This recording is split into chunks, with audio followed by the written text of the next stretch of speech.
So that pipe right there should have. You guys got such good. So you got this is about from here to there is about a 3/4 of an inch. The shit's going to hang up on there, Okay. and it's just a matter of time before it stops up again. It builds up again. Yeah, I mean, probably with the people you got in here now, it might last a month Okay. before it stops up. But when it does, it's catching every bathroom in here. Okay.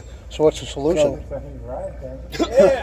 The solution is cut the concrete up about a 6 to 8 foot big square over there and dig down 8 feet and fix the pipe. Okay. Or come under the building. So It where's ain't where's this at? It's right over here. See that piece of blue tape? Well, that's On the lateral, you come this way, you're about 4 feet deep. Okay. And then right here is a floor clean out. Okay.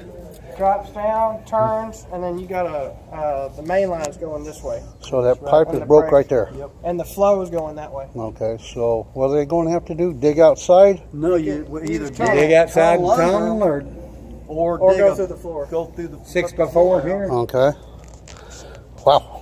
That's a ain't big gonna- jump. No, that'd 7 be, foot, 8. no, that'd be, This is going to I'd be say a it's mess. 6 foot wide by 8 feet No, deep. deep. 8 feet. 8 foot. Okay. All right. I don't know if it's 4 or 6 inch. It looks like 4. Okay.